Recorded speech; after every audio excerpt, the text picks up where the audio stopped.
दोस्तों आने वाली 20 मार्च 2021 बहुत ही ज़्यादा क्रूशल है, स्पेशली उन बच्चों के लिए जो मध्य प्रदेश जुडिशरी प्रीलिम्स का एग्ज़ाम दे रहे हैं। इस वीडियो में मैं आपके साथ डिस्कस करूंगा जजमेंट्स, कुछ जो एविडेंस एक्ट के ऊपर है। क्विक रिवीजन होगी, 10 जजमेंट्स हैं और डिफरेंट सेक्शंस के ऊपर बेस्ड होगी, वो जल्दी से हम डिस्कस करेंगे। हमारे प्लेटफॉर्म पे ऑलरेडी मध्य प्रदेश जुडिशरी का पूरा प्री और मेंस दोनों का प्रोग्राम जो है, वीडियो और लेक्चर्स जो है हमारे रिकॉर्डेड जो है वो अपलोड हो चुके हैं। बहुत ही रीजनेबल फ़ी पे हमने ये पूरे का पूरा कोर्स जो है, जो आपको मध्य प्रदेश जुडिशरी में बहुत ज़्यादा हेल्प कर सकता है, वो अपलोड कर दिया है। साथ ही लैंग्वेजेस का भी है उसमें और जीके भी अपलोडेड है, राइट। डेमो लेक्चर्स है, आप वहाँ पर देख सकते हैं। इस वीडियो को आगे बढ़ाएं तो सबसे पहला क्वेश्चन है, Sawal Das versus state of Bihar is related to. 4 options है, rule of alibi, rule of res gestae, rule of estoppel, rule of res judicata. तो ये जो केस है ये है option number 2, rule of res gestae. तो याद रखना है, सवल दास का अगर कोई केस आए आपके पास वर्सेस स्टेट ऑफ बिहार तो option is res gestae. Second is Queen versus Abdullah. ये बहुत कॉमन केस है, बहुत बार आता है। ये किससे रिलेटेड है? कंडक्ट, कॉन्सिक्वेंसेस, मोटिव या फिर प्रिपरेशन से। तो आंसर इज कंडक्ट। तो याद रखना है, क्वीन वर्सेस अब्दुल्ला कंडक्ट से रिलेटेड है। आप इसको याद कर सकते हो कि हाँ, अब्दुल्ला का कुछ कंडक्ट ऐसा रहा होगा कि क्वीन ने उसके ऊपर केस कर दिया। Question number 3, the case Dudhnath Pandey versus state of UP is related to res gestae, plea of alibi, admission, accomplice. The answer is plea of alibi. Alibi means अगर कोई एक पर्सन कहीं पर है अभी बट केस कहीं और रजिस्टर हो गया तो वो प्ली ऑफ एलेबाई ले सकता है कि जहां केस रजिस्टर हुआ वहां पर तो मैं था ही नहीं। तो दूधनाथ पांडे, तो पांडे जी ने बोला कि मैं वहां पर था ही नहीं, तो प्ली ऑफ एलेबाई के बेसिस पे उन्होंने एक केस कंटेस्ट किया। तो प्ली ऑफ एलेबाई आपको याद रखना है, Dudhnath Pandey versus state of UP में। Fourth is the brides in the bath case is based on which section of Indian evidence act.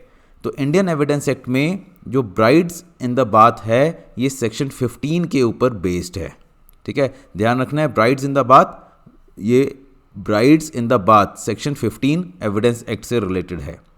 Question number 5, the case of Kashmira Singh versus state of Madhya Pradesh. Kashmira Singh versus state of Madhya Pradesh किस point पे था? Privilege communications, dying declaration, confession to police officer, confession of a co accused. तो right answer is confession of a co accused.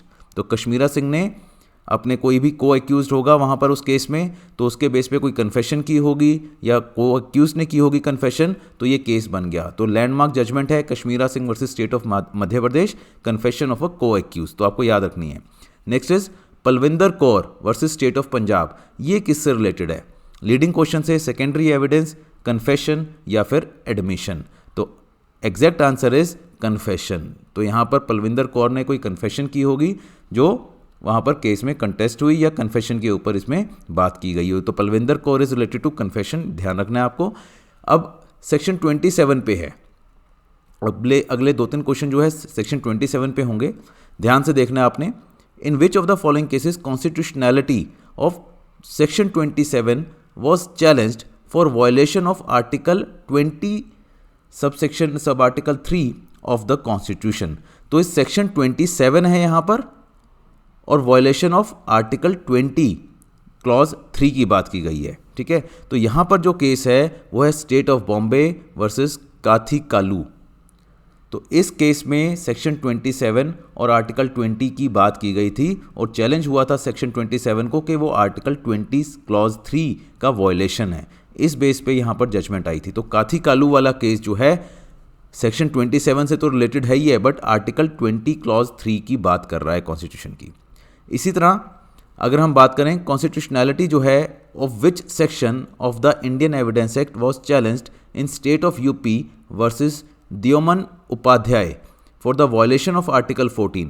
तो article 14 के जो challenge हुआ था कि आर्टिकल 14 का वायलेशन है, तो ये कौन सा सेक्शन था? सेक्शन 27। तो जैसे मैंने इससे पहले वाले क्वेश्चन में आपको बताया था, एक बार दोबारा देख लें, यहाँ पर 27 वर्सेस 20 क्लॉज 3 ऑफ कॉन्स्टिट्यूशन था, ठीक है। अब जो हमने क्वेश्चन किया है यहाँ पर 27 वर्सेस 14 है कॉन्स्टिट्यूशन का, तो कंफ्यूज नहीं होना। तो ये वाली जजमेंट जो है state of UP versus Deoman Upadhyay, और वो वाली कौन सी थी? अब दोबारा देखिए, state of Bombay versus Kathi Kalu. तो इस वे में आपको याद रखना पड़ेगा इसको। Next is, in which of the following judgement supreme court ruled that section 27 is an exception to section 25 and section 26 of the evidence act. तो अगेन यहाँ पर 27 और 25, 26 की बात हो रही है, राइट। तो ये वाली जजमेंट कौन सी है? First, Inayatullah versus state of Maharashtra. तो Inayatullah versus state of Maharashtra में सुप्रीम कोर्ट ने बोला कि सेक्शन 27 जो है वो एक्सेप्शन है सेक्शन 25 एंड सेक्शन 26 की एविडेंस एक्ट में। तो ये जजमेंट इसलिए इंपॉर्टेंट है। Next and the last is question number 10, important case related to identification parade. Identification parade से रिलेटेड कौन सा केस इंपॉर्टेंट है? तो वो है Ramanathan versus state of Tamil Nadu. Ramanathan versus state of Tamil Nadu में आइडेंटिफिकेशन के ऊपर बात की गई थी। अब आपका जो क्वेश्चन है, जो आपको कमेंट में मुझे लिख के भेजना है कि आइडेंटिफिकेशन की जो बात है वो इंडियन एविडेंस एक्ट में कौन से सेक्शन में होती है, कौन से सेक्शन जो है एविडेंस एक्ट में आइडेंटिफिकेशन परेड की बात करता है, राइट। तो ये हमारा वीडियो यहाँ पर कंक्लूड हो रहा है। जल्दी से आप देखिए इसमें कौन कौन से इंपॉर्टेंट है, नोट बनाइए और अपने प्रीलिम्स के लिए प्रिपेयर कीजिए। Thank you.